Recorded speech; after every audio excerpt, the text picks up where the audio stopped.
Welcome to Decoding Leadership, where we break down the elements of humane and effective leadership. I'm your host, Jade Rubick.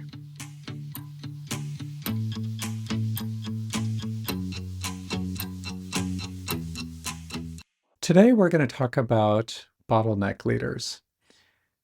I don't say that disparagingly. I think if you're doing an important job, you will end up being a bottleneck at some point.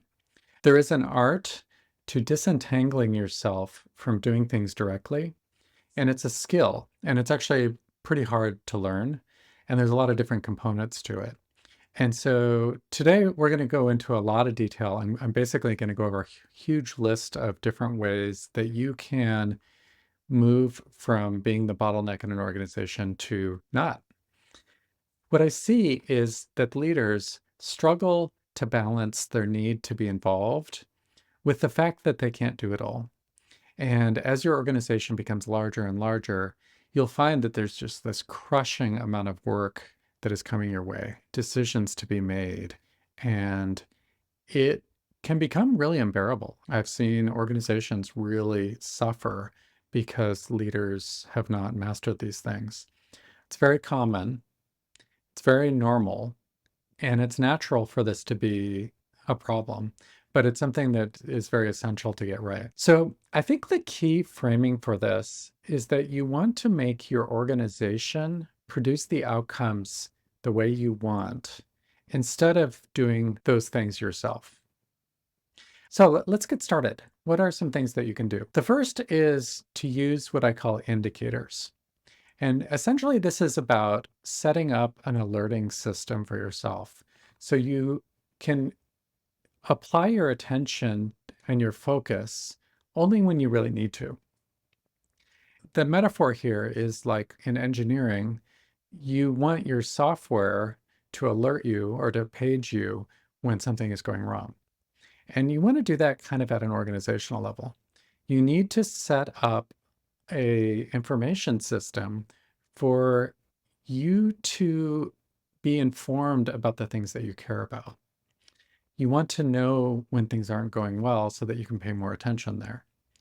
And I call these things indicators rather than metrics, even though they're often very similar. And the reason for that is because you're not measuring somebody or measuring an organization when you're using an indicator. You're just using it as a tool to pay more attention. So, for example, you may care about the work that the engineering teams are doing.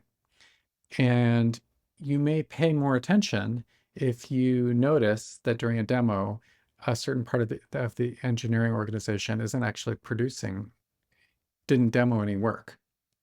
That isn't necessarily a bad thing. There may be some very legitimate reasons they weren't demoing anything that week. No judgment. But it is a sign that you can spend some of your precious focus to ask a few questions. Like, hey, I noticed nothing was demoed this week. Just wondering what the focus was. Want to make sure I understand it. It doesn't have to be like the CEO or the VP of engineering or whatever is swooping in and the Eye of Sauron is coming. It can be much more about, oh, I need to pay a little bit of attention in this direction. And that preserves more of your focus for everything else. So that's the idea of indicators. Usually what I do is I make a list of the things I care about, the things I need to know are going well. And then I try to think about what are some ways that I could know that things are going well there. I can have people report things to me. I can have numbers from different tooling or whatever. There's a lot of different ways you can get that information, but you try to think about how to have that information come to you more naturally. And this is all about creating an information system. So that's indicators. The second topic I wanted to cover is what is called a leadership ladder. This term was coined by David Marquet. He's the author of Turn the Ship Around. Very good book. He doesn't actually talk about this concept within that book, but it's from the same person, and I think it's a really wonderful concept. The concept of a leadership ladder is this. At the bottom of the ladder, you have the least amount of autonomy and mastery. At the bottom of that ladder, it sounds like this: tell me what to do. Then it might be, I think, blah, blah, blah. Or I recommend. I request permission to. You see, with I request permission to, you have a lot more directional autonomy. You're saying, I basically know what I think should happen, and I'm basically asking for permission. Above that is, I intend to. I intend to is, absent anything else, this is what's happening. It's wonderful. I intend to, we'll come back to it in a little bit. Also, the next step above that is, I've done. And that is fully owning your area. And then above that even is, I've been doing. So here's some summary of the things that are happening in my area. It's very much like complete ownership of that area, and it's just really informing. So as you go up this ladder, you have people that basically own more and more of their area. Now, this is domain specific. You can have people that are at the bottom of the ladder with one thing and at the top of the ladder with something else. But this is a very valuable concept. And what I really love about this is David Marquet recommends that you always prompt people to be at the next step of the ladder. So if somebody says, I'm not sure what to work on, that's the bottom of the ladder. Tell me what to do. And what you want to do is you want them to be moving to the next rung of the ladder. So you might reply to them. You might say, what do you think you should be working on? And just hear what they say. And at that point, you are basically trying to help them to understand how to think about that next rung of the ladder. You can help them see the context. You can help them understand how to think about what they should be working on. But essentially, you're trying to get them to more reliably have an opinion about what they think they should work on. And the idea is to get them further and further up the rungs of this ladder. So moving them up this ladder helps them be better leaders. It also helps you because it frees up more of your time as a leader. So ultimately, what you want is you want your leaders to be telling you what they've been doing. You want them to be telling you what they intended to do. That's about the level of autonomy you're really looking for. And at that point, that frees up a lot of your time because the people in your organization are actually like owning their part of the organization. They're owning a lot of the decision making. And this allows you to focus more on other leadership tasks, and it makes your organization as a whole just much more effective. This ladder of leadership is also a good way for you to evaluate your organization. Where are all the parts of your organization on this ladder? You can look at the type of activities that your organization engages in, and you can be like, it seems like they are actually pretty low on this ladder, or for a lot of things, they're very high. And it gives you a way of knowing how effective your organization is. So that's the ladder of leadership. I have a version of that I've developed myself, which I call like the delegation ladder of leadership. I guess I don't have a great name for it. But basically, you start from the lowest rung of this is you're doing it yourself. And what you're wanting to get to is your organization is doing it completely. And so you start from that lowest level and you want to go to the next level. And the next level is your staff is able to do parts of it. So what you might do is, and this is how you delegate, you give parts of this to people on your team. And so you might say, hey, I would like your help with this. I'm trying to solve this problem. Can you walk me through how you think you might go about solving it? And what you're doing in that case is you're actually overseeing the way it's done. And a lot of times people have difficulty letting go of things because they want to control how well it is done. When you ask somebody to go over how they're going to go about it, you're able to actually inspect a little bit of the process of solving it. And so you can get on the same page and make sure that you're actually comfortable with them doing it. And that allows you to let go of it. There are ways that, as part of delegating it to somebody, you can also monitor the way it's done. So you might say, hey, I'd like to check in once a week on how it's going and understand how it's progressing. This is something I care about a lot, and I trust you, but I also just need to understand how it's progressing. So that's like a way of getting it to the next level of delegation. And then the more that you do this type of work with somebody, the more you should be able to trust them. And you should be able to go to the next level where you go from them explaining how they go about doing something to them just saying their high level intention. And then they can go to just letting you know how it goes. This is very similar to the ladder of leadership, but it's flipping it a little bit. It's about you letting go of your side of it. And you do have to evaluate the person that you're giving it to, their ability to accomplish that. The next concept I'd like to talk about is completed staff work. Completed staff work was something that came out of the US military. It is basically a standard you can apply that helps you understand if you've done enough work to present something to your manager. And I found it to be a very powerful concept. It really changed how I thought about things. It actually helped me to be a better subordinate. It helped me to manage up better because it helped me realize how to present things in a way that was really owning my area and also making it very simple for my manager to sign off on something. And the basic idea of completed staff work is if the management work is complete, you should be able to give it to your manager and they should be able to say, looks good. And then you can proceed with it. It gives them a chance to inspect the plan and it gives them a chance to weigh in on something, but it's ready to go.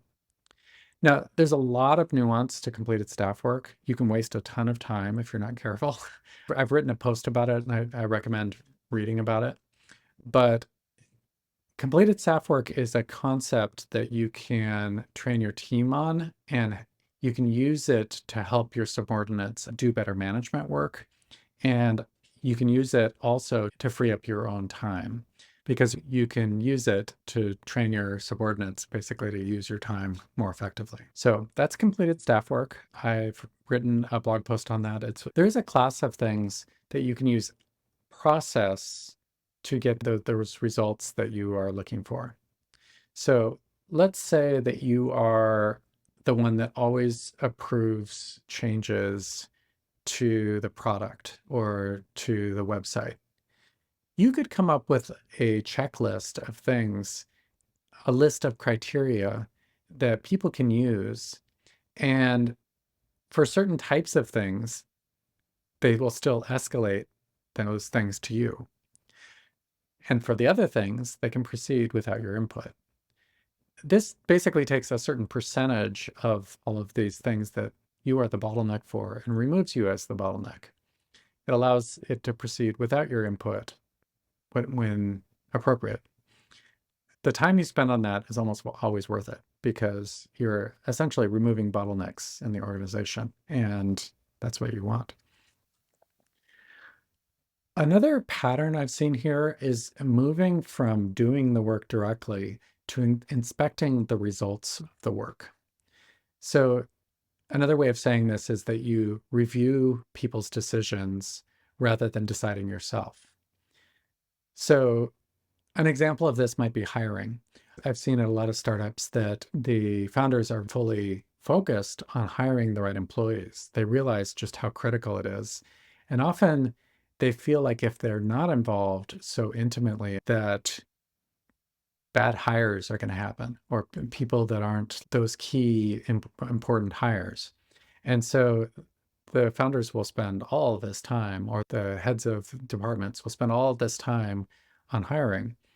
And I kind of love that, but it's only appropriate if you are not a bottleneck.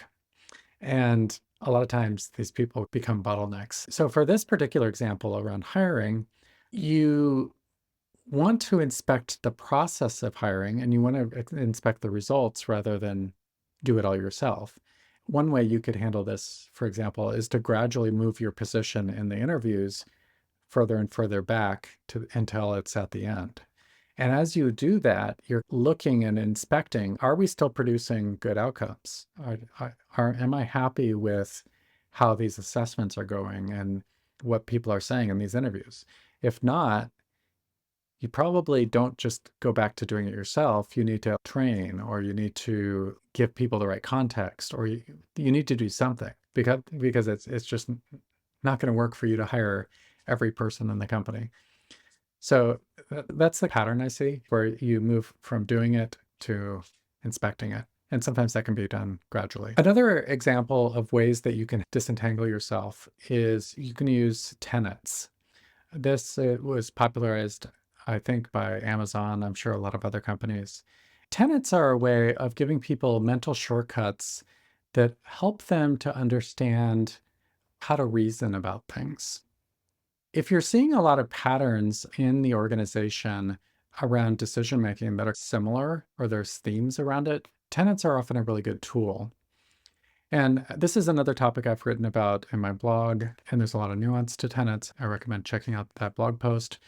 But the idea of a tenet is it's a rule of thumb, and it's something that can be reversed and be equally valid in the reverse version of it. An example tenet might be, we are frugal with the company's money.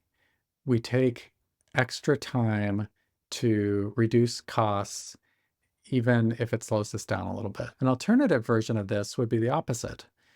We are willing to spend money if it speeds us up. An alternative version of this might be, we are willing to spend money to make us go faster.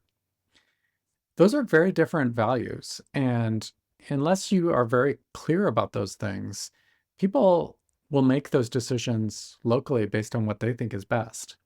You can give high-level guidance, but it's good for it to have some sort of opposite is equally valid sort of formulation so that people can really understand it. I talked a little bit about the ladder of leadership from David Marquet. There's a part of this that I want to really emphasize, and I call this the gospel of I intend to. This is a practice that he recommends in his book, Turn the Ship Around.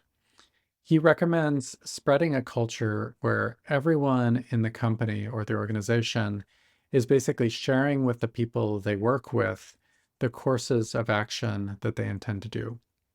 He pioneered this on a nuclear sub. So it was like, I'm going to do this. Got it. You're going to do that. And then the person would do that. But this is actually really useful in any sort of work where you're coordinating with people. When people say, I intend to do X, it does a number of things. One, it helps people know what's going on so that you can coordinate with that person. Two, it gives people a chance to intervene if there would be bad consequences. Three, there's a default to action instead of deadlock. This default to action is actually a really big deal. You probably want the default to be something happening instead of something not happening. So when you say, I'd intend to, you're defaulting to action. So here's an example. Hey everyone, I wrote up a plan for how we're going to roll out this new feature. I'd love your input and improvements. Absent any changes or feedback that affects the plan, I intend to move forward on Friday. Now notice how, if nobody does anything that's going to proceed, the person is inviting input, and by saying I intend to, they're sharing their plan for inspection or critique or feedback. And it's just a wonderful model of operating. So this I intend to approach is a practice I really recommend reinforcing with your team. The final thing I want to mention is that I see a lot of leaders become hubs. And the alternative to that I recommend is that you create real teams. If you are an information hub where everything's coming through you, you are necessarily going to be a bottleneck. If you're creating real teams, you're creating paths that can go between other leaders and they can actually work together on and produce outcomes together. I talked about this a lot in my recent post on organizational work, but this is something that I really recommend that leaders pay attention to. You want a leadership team, not a group of individuals. So get your team to work with each other. And look at the organizational work post if you want to see some details on how to do that. So that was a list of some advice that I thought of when I was thinking about advice I would give to leaders that are being bottlenecks. What did I miss? Let me know.